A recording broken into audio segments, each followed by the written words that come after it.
Alright, we're out here today trying to get us a piece of wood to make us a homemade bow. Okay? The reason I want this limb, because it's already kind of got the shape that I want. Plus, I'm using this cherry wood because of the flexibility. I'm not sure how well it'll work, but I just want to try and see how well cherry works to make a bow. Already kind of got a natural hand rest. I could make a shelf out of this for an arrow rest. Okay, so we're gonna get this cut off of here and see what we got. Okay, y'all, here we are. Got our piece of wild cherry limb cut to make our bow out of. Okay, this is kind of what I was talking about earlier. You can see it better now. Kind of a hand grip, make an arrow rest.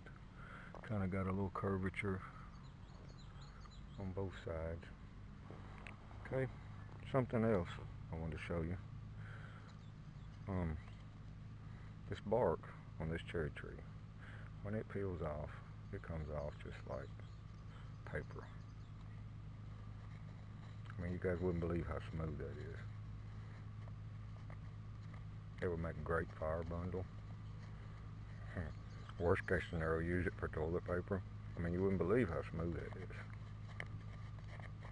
Okay, probably what I'm going to do with it, tear it up in small pieces, end up making some pre-made fire bundles out of it. Okay, now the next layer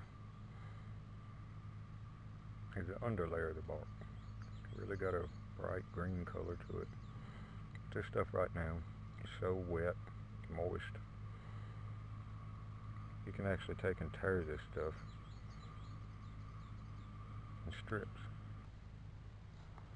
Okay, I'm getting this piece of cherry wood ready to make a bow out of, and I run across a couple things I want to show you guys. Okay, alright, I was talking about making like tinder bundles and cordage and stuff like that out of the bark. What I usually do is take and lightly go over to get the thin layer of bark off the outside. Okay, a lot of times you have to go back and kind of pick it up, but it usually comes off pretty decent, like that. I'm going to leave it where you can still see like the greenish color underneath. Okay, then the next layer is what we're going to make cordage out of. And you can see where I've taken the outside bark off. Then you get over to where you're to the harder wood. And you can tell that by a little difference in sound. Okay, and the way I get that off of there, take my knife, just not a lot of pressure, just kind of slide up and make half-inch strips, quarter-inch strips, whatever you need. Okay, and that's what we're going to make our cordage out of. And what we do to do that, take one of the pieces we just split off, any extra paper thin layer, our tinder bundle, to tear off. Okay, that's about the right size, maybe a little big. If you want to, I always try to split toward the bark side, seems like it tears better. And this stuff is really fibrous, you can see as you're pulling it off. But anyway, you get it down to the size you want it, kind of just tighten a knot. Then don't have to put a lot of pressure on it, just enough to hold it tight. I'm going to kind of braid this up.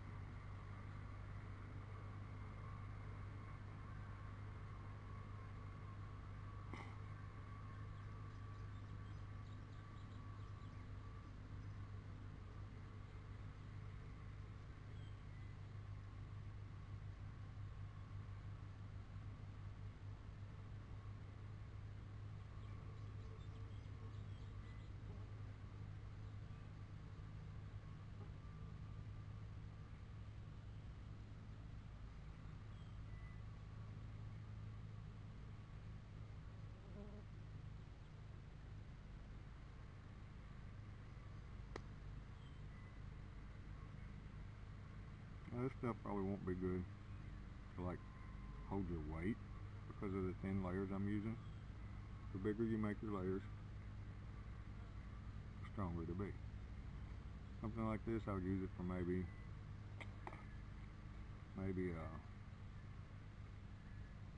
lashings on your shelter, you know, stuff like that. Tying two poles together.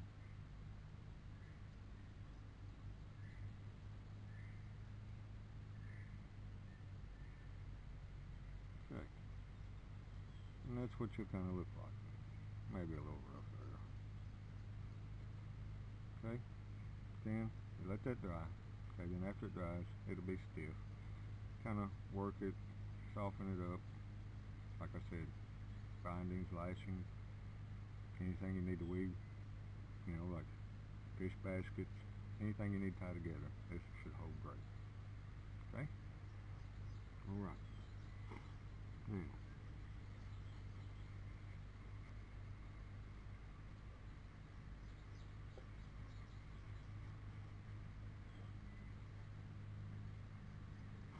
see how white that looks?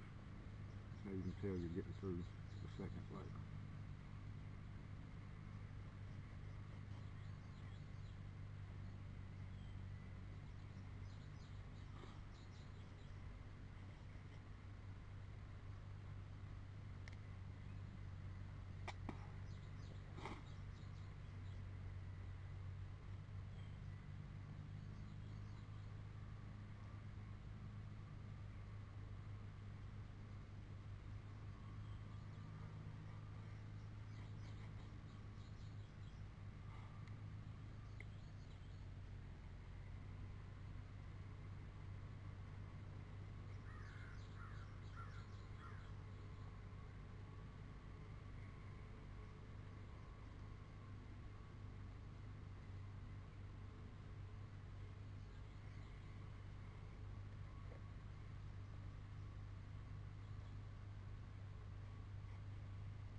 Okay.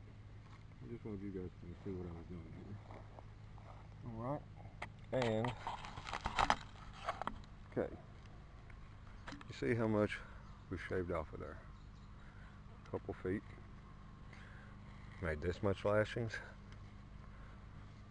Probably use this for maybe fire tinder. There's our tinder bundle.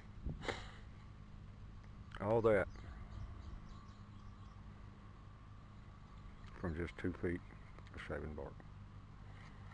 Alright. We've got all our bark stripped off of our just to make our bow. Now you can kind of see the natural curve that I was talking about. Now what I want to do is pretty much start whittling down the limbs on the bow, kind of flattening them out. But before I do that, I want to make sure my arrow rest and everything's going to line up when I make these flat. I don't want them twisted, I want them flat with the bow. The bow's probably going to be about approximately 4 foot. Ought to be a pretty good little survival bow. Alright, looks like we got some whittling to do, y'all. Starting to shape up a little bit here. See how it's getting flat on that side? Now what we want to do, turn around, flatten out this side.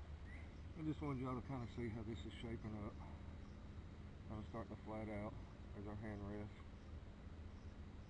That's where I'm at right now. You can see, I don't know if you can tell on camera, the difference, that little dark streak right there.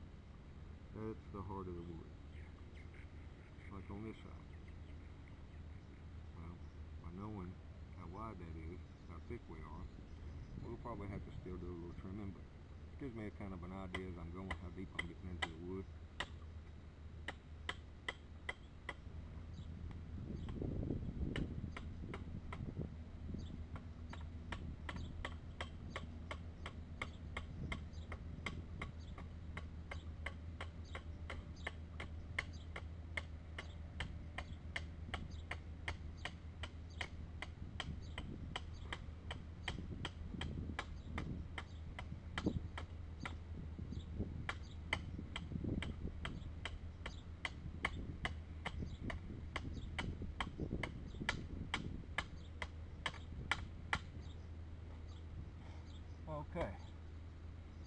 starting to shape up there. Kind of looking like a bow a little bit so far. Maybe. Alright. I just wanted to show you. You can kind of see the flexibility this thing's getting already. Making progress. Not saying it's speedy progress, but it's progress. Kind of starting to take shape there. Once we get the handle and everything whittled down the way we want it, make a rest. We're just now getting it roughed in. We still got a long ways to go.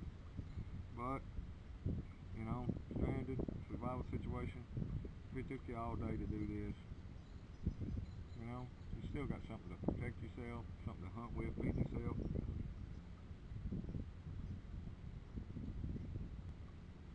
Right, looks like we need a little bit more.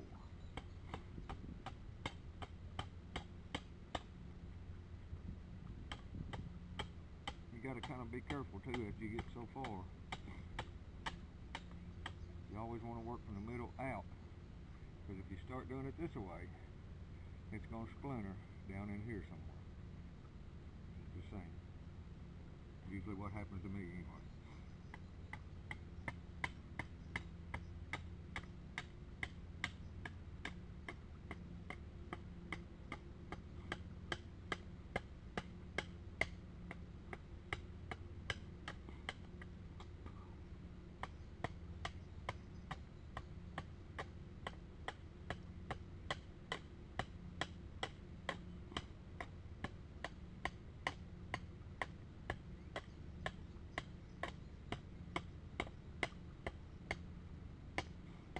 Once you start getting it this thin, it's real easy to mess up, make a mistake. So you really got to watch what you're doing.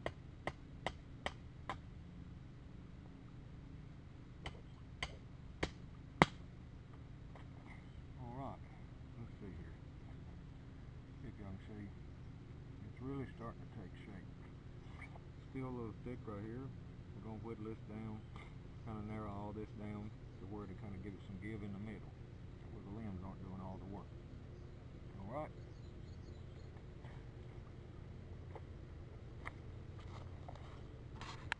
We're doing pretty good. Got our bow kind of shaped up, looking pretty good, looking like a bow. Got the spring and everything we want to have while it was green. What? When we were going down, tapering this end down, run into what was at one time probably a limb, and it broke. So that's the name of the game when you're making stuff. Something happens, all we can do, start over, try again. But anyway, when I get the next one hauled up this far, I'll pick up where we left off, show you how to finish this thing. Alright?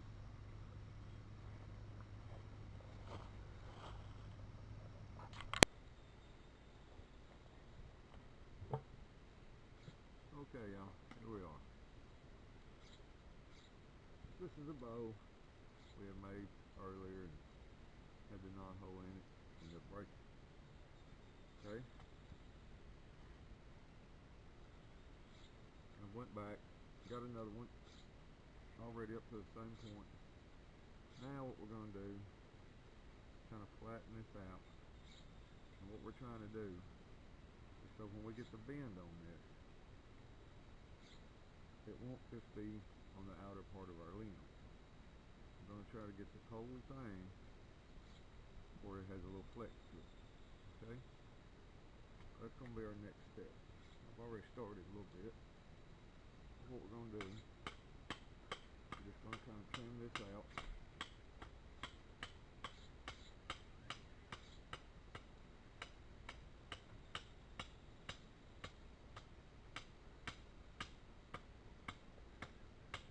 Okay. Alright. I got the back of the bow shaped the way we want it. Still a couple places we're going to touch up, but we'll do most of that with our knife. Now what we're going to do, we'll take some of this off the front, kind of thin this up so to give it more flex in the middle. Alright.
get ready for the string. Okay. All I'm doing is going in here at about a 35 degree angle, going down. This one, I'm going straight down in the wood. We're going to do that on all four sides, then we'll be ready to put our string on.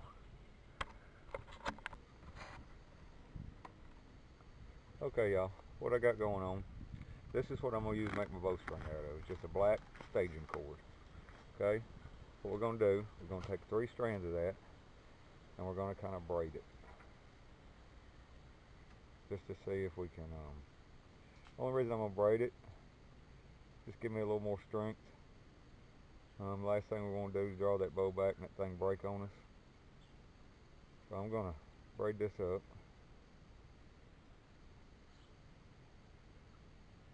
And then we'll get a bowstring on the bow, maybe. I think it's going to make a pretty good string. It's looking like a pretty good round, just 3 wrap braid.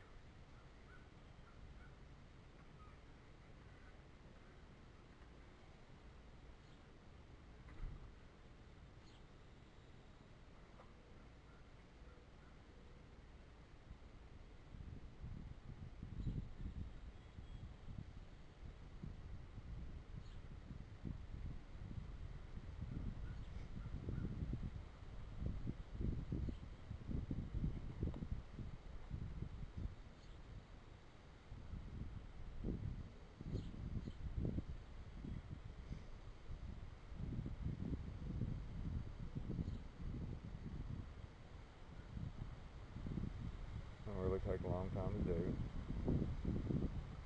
About 5-10 minutes here, we'll have a string braided up.